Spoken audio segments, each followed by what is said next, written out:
Hello and welcome to the GSMC Chip Shot Football Podcast, brought to you by the GSMC Sports Network. I'm your host, Manny Maradiege. Thank you for joining me live today on Wednesday, September 25th here, halfway through the week. We got week 4 starting tomorrow. We're not going to get to that just yet. We're going to save that to tomorrow.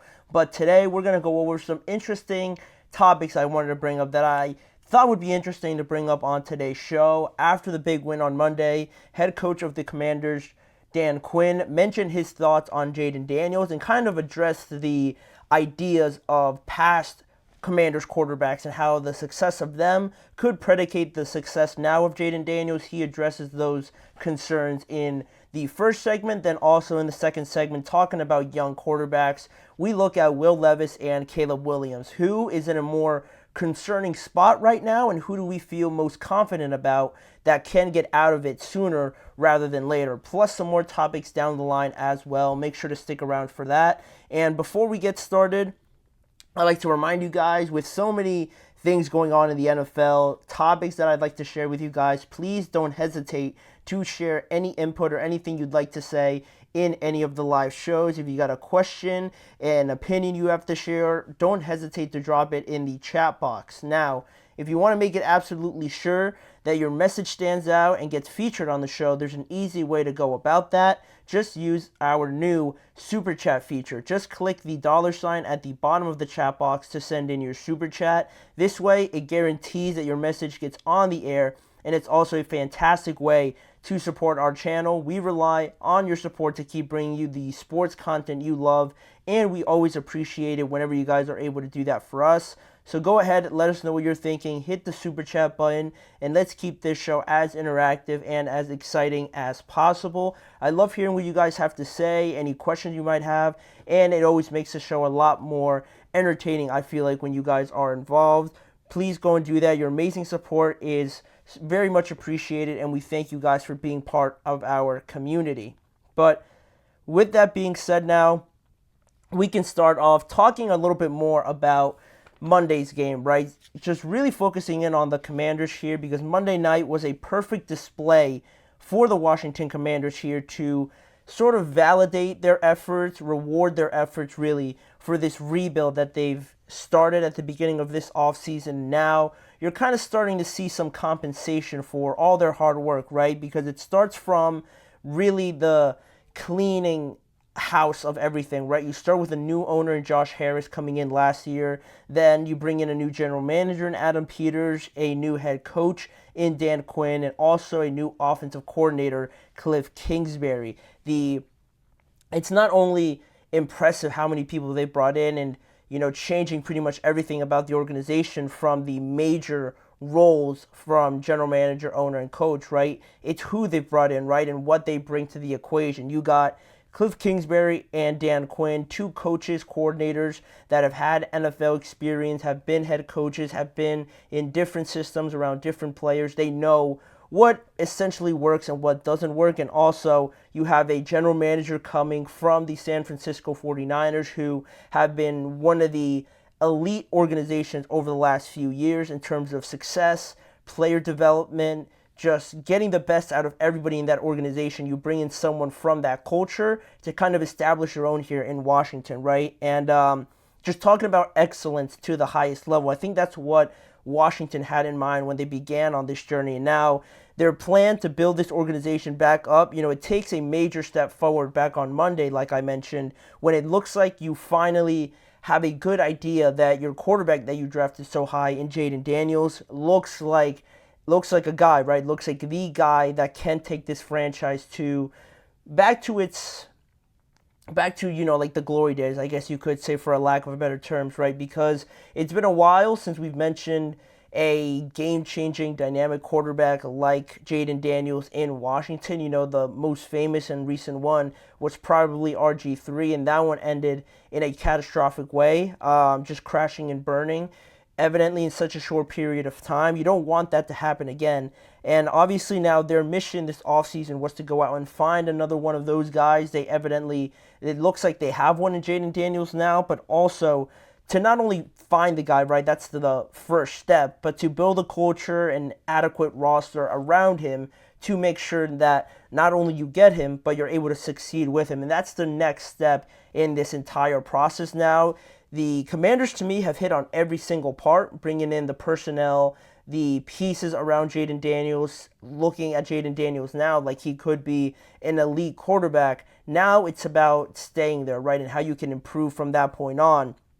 And going on the road to be one of the best quarterbacks in the league, to get everybody's attention essentially and get everybody hyped up about it. It's all great, right? It brings a lot more energy, excitement to the city, but head coach Dan Quinn wanted to sort of keep everybody in check a little bit, to not overhype this process, because like I mentioned, they are very early on in this step, right? Because he said on the idea of any concerns or overhyping Jayden Daniels up until this point, he said, I definitely understand our fan base has been waiting for the franchise quarterback, but I also don't want Jayden feeling any ghosts, making sure he understands there's only one name on the back of that jersey, and that's for him. And in reference, he's basically saying that any fans in Washington might look at this situation and think, like, oh, we've been here before. We've seen this with RG3. This is just it happening all over again. We're going to hold off on our excitement for right now, and we don't know what to think of it right now.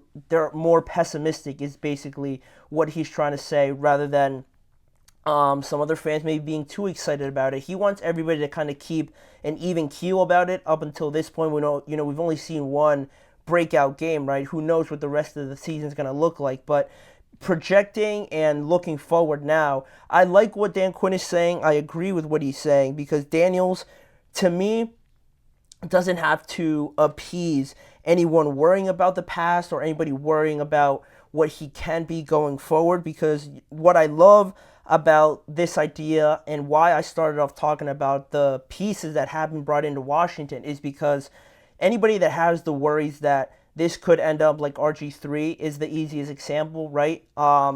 Mobile, exciting, MVP, offensive player of the year type of quarterback on your roster, right? Anybody fearing that they could end up like that, and the Commanders, kind of bottling this up and messing this up somehow. I like that they brought in so many new pieces to this organization, right? Because that's why I love it so much. Everybody in this organization that was there in the past, basically, for the RG3 experiment and experience, are now pretty much gone. It helps to kind of forget and move on from that and not repeat the same mistakes when the people who are making these big decisions, bringing in off-season additions or personnel decisions, hirings, and all that sort of stuff. It helps when the guys in the past aren't there anymore. That's why I like what Josh Harris is doing as the new owner.